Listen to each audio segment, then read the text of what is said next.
Bonjour, aujourd'hui on va plonger dans la pensée de Jiddu Krishnamurti. C'est une figure spirituelle vraiment marquante du XXe siècle. On va s'appuyer sur les documents qu'on a pour essayer de dégager l'essentiel de ce qu'il nous dit. Oui, bonjour. Et l'essentiel, c'est important parce que sa pensée est dense. Krishnamurti, né en Inde en 1895, son parcours est déjà assez révélateur, hein. Ah oui, fascinant.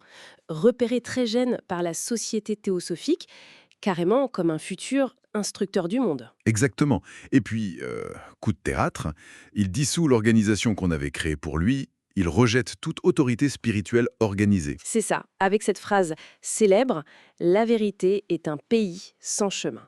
Ça pose le décor, on peut dire. Tout à fait. Ça nous dit d'emblée, pas de recette toute faite, pas de gourou à suivre aveuglable.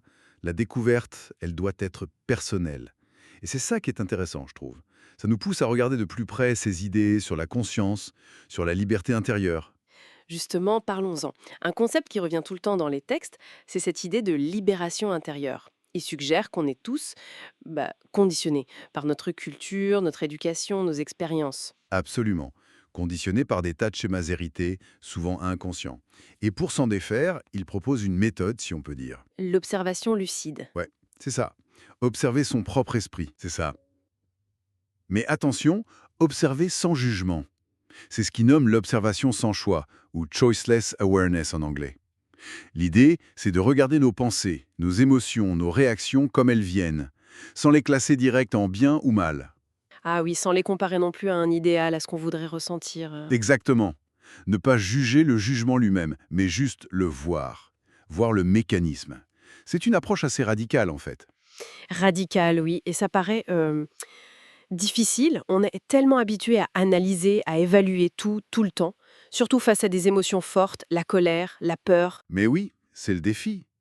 Mais il dit que ce n'est pas une technique à maîtriser comme on apprendrait, je sais pas, le piano. C'est une qualité d'attention. Face à la colère, par exemple, l'invitation, c'est observez-la. Totalement. Les sensations dans le corps, les pensées qui tournent autour, mais sans coller l'étiquette colère trop vite et sans chercher à la justifier ou, au contraire, à la supprimer. Et c'est cette observation, cette clarté qui transformerait les choses, plus que la volonté de changer. C'est l'idée fondamentale. La compréhension qui naît de cette observation directe, elle dissout la confusion. C'est la clarté elle-même qui agit, pas l'effort pour devenir différent. D'accord. Cette observation sans jugement, ça nous mène à une autre idée forte chez lui, l'origine du conflit. Comment il voit ça? Alors pour Krishnamurti, la racine du conflit, qu'il soit en nous ou entre les gens, c'est toujours cette tension, cette friction entre ce qui est, La réalité telle qu'elle est, là, maintenant. voilà, et ce qui devrait être, nos idéaux, nos attentes, ce qu'on voudrait que la réalité soit. On lutte sans cesse pour combler cet écart. Et c'est cette lutte qui crée la tension, la peur, le conflit. Précisément. Du coup, la paix, c'est pas l'absence de problème, ce serait plutôt la fin de cette bataille intérieure contre le réel. Donc ce n'est pas un but à atteindre, la paix. Genre après beaucoup d'efforts. Non, c'est plutôt décrit comme un état, naturel, qui apparaît quand l'esprit se calme, quand il est juste attentif à ce qui est, sans vouloir le changer ou le fuir.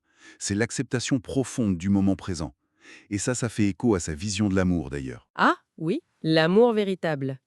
Comment il en parle dans les textes? Ça va au-delà de l'attachement, j'imagine. Complètement.